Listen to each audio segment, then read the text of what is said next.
Hello, my dear friends. How are you? I hope you are fine. Welcome to my channel, Law Scholars and Legal Issues. I am Advocate Vanita. I am presenting here again with another important topic that is related to Hindu Adoption and Maintenance Act. देखिए, जो last हमारी class थी उसमें मैंने आपको Hindu adoption and maintenance act के regarding short title extent, application of the act, definitions, overriding effect और adoption जो है हिंदूज में किस प्रकार से गवर्न होगा, किस प्रकार से हिंदूज में अडॉप्शन को मान्यता दी गई है, या मान लो क्या उसकी एसेंशियल कंडीशन थी वैलिड अडॉप्शन की, वो मैं आपको अच्छे से कवर करवा चुकी हूँ। आई होप आपने वो वीडियो जो अच्छे से एंजॉय किया होगा। अगर आपने वो वीडियो नहीं देखा है तो आप जो है डिस्क्रिप्शन में प्लेलिस्ट में जाके आप वो वीडियो देख लीजिए, जिससे जो है आज का वीडियो आपके लिए थोड़ा सा इजी हो जाएगा समझने में। और देखिए, मैं इतना डिटेल डिस्कशन नहीं करवा रही हूँ, मैं क्रैश कोर्स के हिसाब से करवा रही हूँ क्योंकि एग्जाम पास कर रहे हैं। मुझे बार बार मैसेजेस आ रहे हैं, पर्सनल मैसेजेस आ रहे हैं कि मैडम आप जल्दी से जल्दी बेयर एक्ट प्रोविजन को अच्छे से कवर करवा दीजिए, हमारी रिवीजन करवा दीजिए, क्योंकि आप जिस हिसाब से कंसेप्ट करवाते हो वो हमारे माइंड में बिल्कुल स्ट्रक कर जाता है। तो आप जो है हमें जो है काफी हेल्प उससे मिलेगी, तो आप जो है वो कंटिन्यू कीजिए। तो चलिए आज हम सेक्शन 7 से कंटिन्यू करते हैं। सेक्शन 7 कहता है capacity of a male Hindu. Male Hindu की बात आ रही है कि जो मेल हिंदू है उसको किस प्रकार से क्या क्या उसकी कंडीशन होनी चाहिए, क्या क्या उसकी कैपेसिटी है कि मेल हिंदू जो है वो किसी बच्चे को अडॉप्ट कर सके। Any male Hindu who is of sound mind, first condition है साउंड माइंड, यानी कि बिल्कुल परफेक्ट उसका माइंड होना चाहिए, नॉट अ माइनर, माइनर नहीं होनी चाहिए। Has the capacity to take a son और अ डॉटर, उसके पास ये कैपेसिटी होनी चाहिए कि वो एक बेटे को या बेटी को अडॉप्ट कर सकता है। फिर एक प्रोवाइजो दे दिया है कि if he was a wife living, अगर उसकी वाइफ जीवित है, ये पॉइंट इंपॉर्टेंट है, अगर उसकी वाइफ जीवित है तो ही शैल नॉट अडॉप्ट, वह अडॉप्ट नहीं कर सकता except with the consent of his wife, अपनी वाइफ की कंसेंट के बिना। कहने का मतलब है कि एक आदमी है और उसकी वाइफ है और वाइफ ये चाहती नहीं कि भाई मैं बच्चा अडॉप्ट करूं, और वो आदमी चाहता है कि हमें बच्चा अडॉप्ट करना ही है। उस मामले में अगर वाइफ की कंसेंट नहीं है तो कोई भी हस्बैंड जो है वो बच्चा अडॉप्ट नहीं कर पाएगा। उसके बाद भी कंडीशन बता दी है। पहली कंडीशन है कि किस कंडीशन में वाइफ अगर है तब भी उसकी कंसेंट जरूरी नहीं है, वो कंडीशन है, सबसे पहली चीज है completely and finally renounce the world, उसने पूरी तरह से संसार त्याग दिया है। Seize to be Hindu, Hindu नहीं है। Declare by court unsound mind, वो डिक्लेयर हो चुकी है। तो यानी कि इसकी 3 कंडीशन आप लिख लीजिए, यहाँ पर मैं आपको लिखवा देती हूँ। द फर्स्ट कंडीशन इज, थोड़ा सा इसका साइज हम बड़ा कर लेते हैं क्योंकि इतना स्मॉल साइज में आपको भी दिक्कत होने वाली है। सबसे पहली चीज है, सबसे पहला पॉइंट आप रखिए रिनाउंस्ड। रिनाउंस्ड का मतलब है वो संसार छोड़कर दुनिया से नहीं गई, वो किसी तीर्थ के लिए चली गई है, कई बार चली गई है। या cease to be Hindu, cease to be a Hindu, कि वो अब हिंदू नहीं है, उसने धर्म परिवर्तन कर लिया है। ठीक है, फर्स्ट पॉइंट वो हो गया। सेकंड पॉइंट ये हो गया आपका, और थर्ड पॉइंट हो गया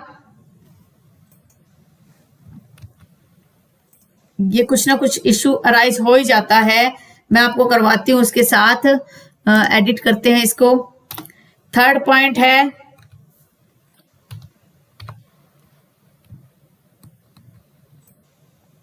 एक मिनट, इसका थोड़ा साइज और हम कम कर लें। ये भी मुझे लगा कि साइज थोड़ा बड़ा करती हूँ तो आपके लिए हेल्पफुल होगा, पर मुझे क्या पता कि ये कुछ ज्यादा ही बड़ा हो रहा है। चलो इसको डिलीट करते, दोबारा से मैं लिखवाती हूँ।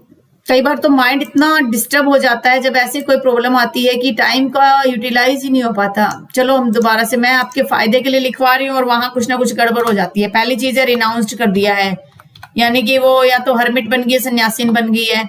सेकंड पॉइंट ये कहता है कि सीज टू बी हिंदू। एक बात हमेशा माइंड में रखिए, जब ये वर्ड है ना सीज टू बी हिंदू, तो आपको भी इसी सेंस में एग्जाम में आंसर में लिखना है। आप अगर इस टाइप से लिखोगे तो आपको मार्क्स काफी अच्छे मिलेंगे, क्योंकि एग्जामिनर भी ये सोचता है कि हाँ इसको एक्चुअल में बेयर एक्ट की नॉलेज है। थर्ड पॉइंट यहां पर आ गया है declare, declare to, declared to be of unsound mind. कौन डिक्लेयर करेगा, ये हमें पता है कि कोर्ट ही डिक्लेयर करता है। ठीक है, तो ये हो गया आपके पॉइंट जो साथ साथ लिखे होंगे तो आपको माइंड में आ जाएगा कि ये 3 जो है क्या है, एक्सेप्शन है। ये 3 एक तरीके से एक्सेप्शन है। अब आप सोचोगे कि ये मैम ने क्या लिखवा दिया, फिर मुझे लिखना पड़ेगा यहाँ पर कि दीज आर एक्सेप्शंस, कि वाइफ की कब जरूरत नहीं है हमें उसको कब जो है ये रिक्वायरमेंट नहीं है कि वाइफ जो है हमें किसी प्रकार की कंसेंट चाहिए वाइफ की, कब आप जो है मना कर सकते हो कंसेंट के लिए।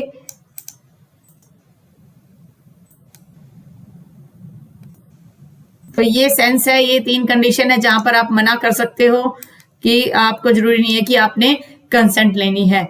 फिर एक्सप्लेनेशन कहता है कि person has more than one wife, more than one wife, एक वाइफ से ज्यादा वाइफ। देखिए मौजूदा टाइम में तो ये पॉसिबल ही नहीं है, क्योंकि अब तो अगर किसी ने दूसरी शादी कर लिया तो बाइगेमियस मैरिज आ जाएगी। लेकिन ये उस टाइम की बात हो रही है जब मोर देन 2 होता था।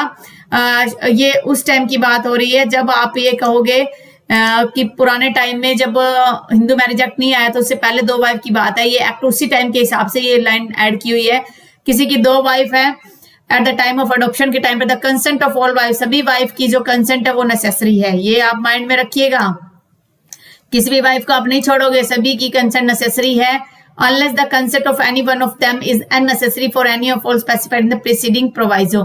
अगर कोई एक प्रीसीडिंग प्रोवाइजो, इस प्रोवाइजो में अगर मान लो इस प्रोवाइजो के तहत जो है कोई भी ऐसी वाइफ है जो वाइफ अनसाउंड है या सीज टू बी हिंदू है, completely finally renounce the word है, उस मामले में आप उस वाइफ की कंसेंट को छोड़ सकते हो। ये बात इसमें कही गई है। फिर है गीसालाल वर्सेस दपूभाई, लैंडमार्क केस है ये, this is the landmark case, बहुत इंपॉर्टेंट केस है, ये कई बार आएगा, इसको माइंड में रखिए। गीसालाल वर्सेस दपूभाई केस में क्या हुआ, the consent of wife envisaged in the proviso to section 7 should either be in writing और reflected by an affirmative positive act voluntarily and willingly done by. कहते हैं कि जो भी प्रोवाइजो में दिया हुआ है वो क्या होना चाहिए, वो एक तरीके से राइटिंग सेंस में आना चाहिए उसकी तरफ से, और वॉलंटरली उसका एक्ट है और वो विलिंग है उस एक्ट को करने में। ऐसा नहीं किसी को जबरदस्ती कह दिया तो छोड़ के जाइए, दुनिया छोड़ के जाइए, तो सन्यासी बन जाए, ऐसा नहीं होना चाहिए। If the adoption by a male become subject matter of challenge, अगर मान लो अडॉप्शन कल को कोर्ट में चैलेंज हो जाता है, the party supporting the adoption, जो पार्टी सपोर्ट कर रही है उस अडॉप्शन को, उसे एड्यूस करने पड़ेंगे, सबूत देने पड़ेंगे इस प्रूव करने के लिए कि ये सब वाइफ की कंसेंट से हुआ था।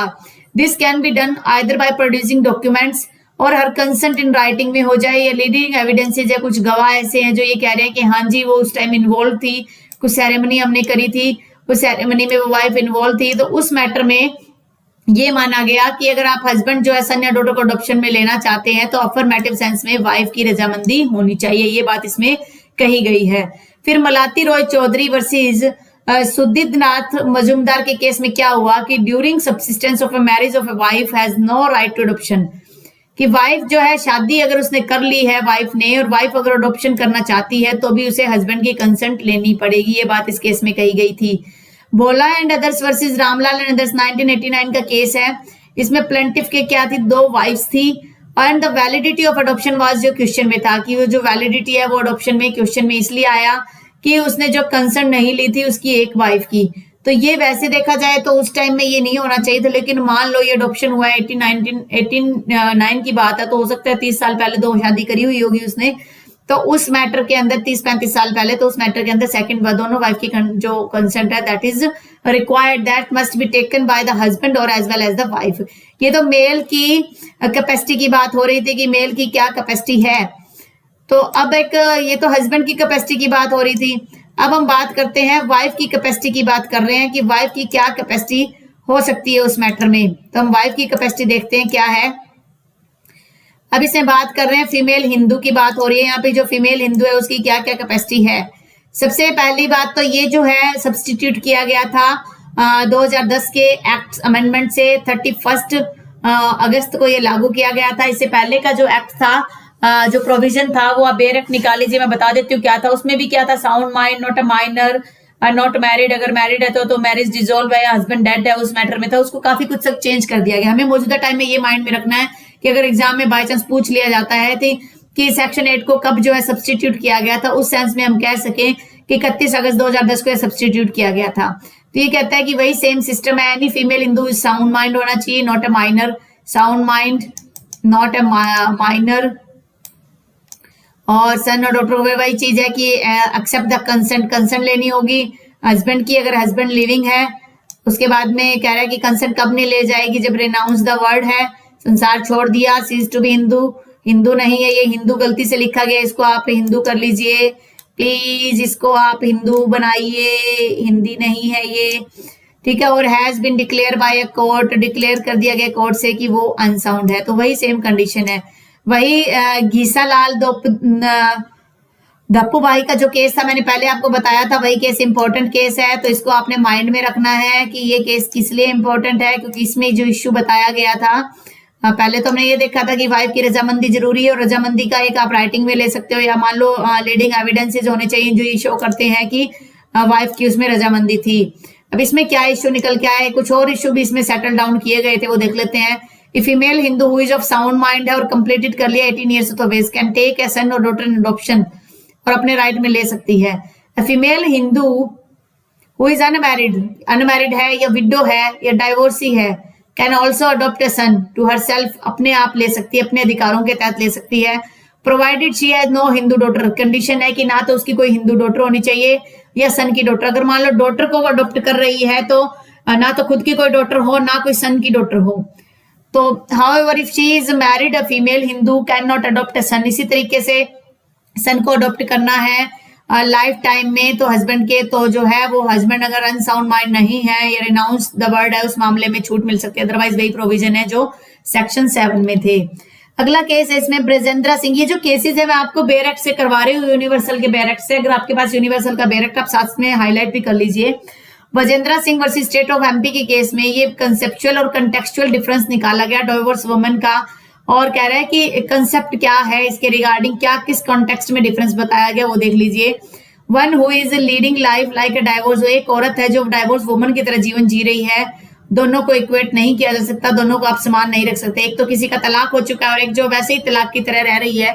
कह रहे सॉरी द अपलेंट बिकॉज और physical deformity live separately, physical deformity शारीरिक कोई कमी थी उसके अंदर, इस वजह से अपने हस्बैंड से अलग रह रहे थे लंबे टाइम से from the date of marriage. But in the eye of law they, अभी तक वो क्या थे, हस्बैंड वाइफ थे। तो उस मामले में उनको क्या करना पड़ेगा, उस मामले में उनको जो है अडॉप्शन जो अकेले का कोई वाइफ ने ले लिया है तो वो इनवैलिड डिक्लेयर किया जाएगा, क्योंकि अभी तक हस्बैंड की कंसेंट रिक्वायर्ड है उसके अंदर, तो उसमें डिक्लेयर इनवैलिड किया गया। देवगोंडा रुएगोंडा पाटिल वर्सेस श्यामगोंडा रेगोंडा पाटिल। देखिए क्या क्या नाम है, चलो नाम का क्या करना है, हमें कंसेप्ट की क्लैरिटी चाहिए, कंसेप्चुअल क्लैरिटी जो रिक्वायर्ड है। Where there is no evidence to show that, जहां पर ऐसा कोई सबूत दिखाई नहीं दे रहा कि फीमेल हिंदू जो है सीरियसली बीमार है या मेंटली और फिजिकली बीमार है, it has been held she is in the position to shoot. तो कह रहे कि वह एक ऐसी पोजीशन में उसको शूट किया जा सकता है, तो ऐसा कोई एविडेंस शो नहीं हो रहा था, उस मामले में एडॉप्शन जो है इनवैलिड डिक्लेयर कर दिया गया। ये तो हो गया कैपेसिटी की बात। अब बात आती है कि person capable of giving in adoption, कि जो व्यक्ति अडॉप्शन में देना चाह रहा है उसकी क्या कैपेसिटी है, कौन सा व्यक्ति जो है उसको अडॉप्शन में दिया जा सकता है, कौन से व्यक्ति को अडॉप्शन में दिया जा सकता है।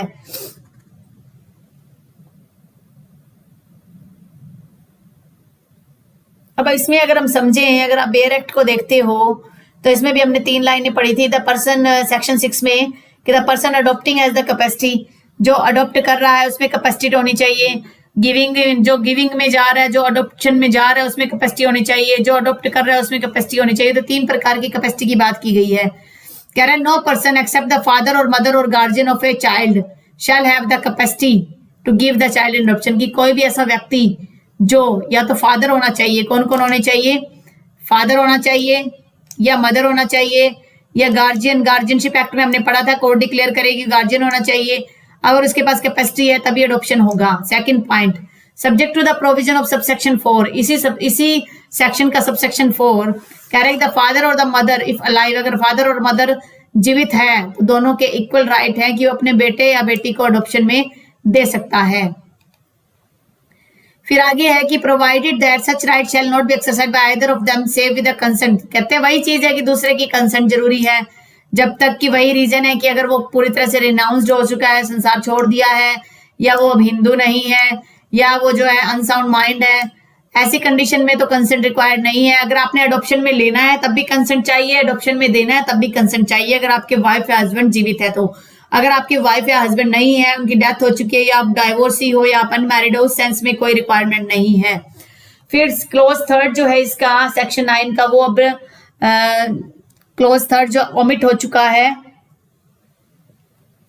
फिर फोर्थ क्लोज क्या कहता है, where both the father and mother, father और मदर दोनों जो है डेड है और हैव कंप्लीटली और फाइनेंशियली संसार को छोड़ दिया है या अबेंडन कर दिया, या चाइल्ड को छोड़ दिया, या तो संसार को छोड़ दिया है, अबेंडन कर दिया है, और डिक्लेयर बाय कोर्ट, और कोर्ट ने डिक्लेयर कर दिया अनसाउंड माइंड, और वहां जहां पर पेरेंट्स का पता नहीं है कि कौन पेरेंट्स है, उस मामले में जो गार्जियन होगा वो जो है previous permission of the court से अडॉप्शन में दे सकता है। तो यहाँ पर इंपॉर्टेंट चीज है, द गार्जियन दे सकता है, क्या चाहिएगी, with the previous permission of the court चाहिएगी। ऐसे तो कोई मान लो बेच देगा किसी के बच्चे को, सेल कर देगा, जो ह्यूमन ट्रैफिकिंग होती है वो कर देगा, तो ऐसा नहीं होना चाहिए, कोर्ट की परमिशन चाहिए। अब तो इसके मामले में स्ट्रिक्ट हो गया सारा सौदा। कारा जो है सेंट्रल अडॉप्शन रिसोर्स एजेंसी ऐसे करके कोई नाम है उसका, उसके अंदर बाकायदा सर्टिफिकेट इश्यू होता है, फिर जाके कोई अडॉप्शन होता है। पहले टाइम में क्या होता था, विदेश से आते थे, यहाँ से बच्चे को अडॉप्ट करके ले जाते, वहां नौकर की तरह रखते थे, तो ऐसा कुछ नहीं है। अब तो कारा के तहत जो है, कारा एक सेंट्रल एक तरीके से एजेंसी है जो बच्चों को अडॉप्ट करने में पूरा वेरीफाई करती है, पहले फिर अडॉप्शन होता है। फिर कहते हैं before granting permission to a guardian, किसी गार्जियन को परमिशन देने से पहले under subsection 4 the court shall be satisfied, पहले तो कोर्ट खुद संतुष्ट हो जाएगी कि the adoption will be for the welfare of the child, बच्चे के भले के लिए है, due consideration being for the purpose given to the wishes of the child, और बच्चे की जो विशेज है वो भी देखी जाएगी, बच्चा जाना ही ना चाहता हो उसकी एज देखी जाएगी, अंडरस्टैंडिंग लेवल देखा जाएगा, that the applicant for the permission has not received, और जो परमिशन है एप्लीकेंट को जो परमिशन रिसीव्ड हुई है या वो चाह रहा है परमिशन लेना, कि no person has made or given an agree to make the applicant, कहते हैं कि किसी प्रकार की कोई पेमेंट या रिवार्ड तो उसमें नहीं है, ये वर्ड आ गया ना, तो ये भी देखिएगा कि the applicant any payment or reward उसमें नहीं होना चाहिए, except such as the court may sanction, जब तक कि कोर्ट मंजूर, मान लो कोर्ट ये कह देती है कि हाँ इस बच्चे के नाम आप कुछ पेमेंट करवा दीजिए जिससे इसका फ्यूचर सिक्योर हो जाए, तो वो एक अलग मैटर है। अदरवाइज जो बच्चा अडॉप्शन में दे रहा है उसके कोई किसी प्रकार की पेमेंट वो नहीं ले रहा है, किसी प्रकार का कोई इनाम वो नहीं ले रहा है, तो ऐसी चीजों से बचने के लिए कोर्ट सब कुछ देखेगी, सेटिस्फाई करेगी। एक्सप्लेनेशन कहता है कि the expressions father and mother do not include adoptive father और अडॉप्टिव मदर नहीं आएगा। आज मान लो जैसे हम एग्जांपल कर रहे थे, श्याम ने राम से बच्चा अडॉप्ट कर लिया, अडॉप्ट करने के बाद वो उस बच्चे को आगे अडॉप्शन में देना चाहता है तो वो नहीं दे सकता। ये कहने का मतलब है फादर और mother do not include an adoptive father और अडॉप्टिव मदर नहीं आएगा। गार्जियन का मतलब है कि वो उसकी having the care of the person, वो चाइल्ड की भी केयर कर रहा था और बोथ पर्सन और प्रॉपर्टी दोनों को भी केयर करने वाला हो सकता है। गार्जियन अपॉइंटेड बाय विल, और ये गार्जियन भी हो सकता है जो अपॉइंटेड बाय विल हो। गार्जियन अपॉइंटेड और डिक्लेयर बाय कोर्ट के द्वारा भी डिक्लेयर हो सकता है, डीजी और गार्जियन जिसे बोलते हैं। कोर्ट का मतलब जो है सिटी और सिविल कोर्ट ऑफ डिस्ट्रिक्ट होगी जहां पर ज्यूरिसडिक्शन लगेगा। तो ये कुछ इंपॉर्टेंट पॉइंट्स थे जो काफी डिटेल में यहाँ पर डिस्कस किए गए हैं और आपको ये समझना पड़ेगा, ठीक है। फिर बात आ जाती है सेक्शन 10 की। आज का हमारा जो ये लेक्चर है सेक्शन 10 पर ही मैं फिनिश करूंगी, तो आज हम सेक्शन 10 तक ही करेंगे। कल हम 11, 12, 13, 14, 15 जो आगे वाला है 17 तक 3 जो कंप्लीट करवा दूंगी मैं। Person who may be adopted, किस बच्चे को अडॉप्ट किया जा सकता है। No person shall be capable of being taken adopt unless, तो ये कंडीशन फुलफिल होनी चाहिए। पहली, ही or she is a Hindu, वह हिंदू होना चाहिए। सेकंड, वो कभी भी अडॉप्टेड ना हुआ हो, इससे पहले अडॉप्शन में ना गया हो। She has not been married, वह मैरिड भी नहीं हो। अनलेस, अगर किसी के रिवाज है, कस्टम है और यूजेज ये कहता है कि किसी मैरिड को भी अडॉप्शन में लिया जा सकता है तो उसको ले सकते हैं, अदरवाइज नहीं। तो ये एक तरीके से क्या हो जाएगा, ये हो जाएगा कस्टम और यूजेज जो हो जाएगा एक्सेप्शन हो जाएगा इसका। ये एक एक्सेप्शन है। कौन सा एक्सेप्शन है, ये इसका एक्सेप्शन है, कस्टम और यूजेज। फिर he or she has not completed the age of, कह रहा है कि उसने 15 साल की उम्र कंप्लीट ना की, उनके 15 साल से छोटी उम्र का हो।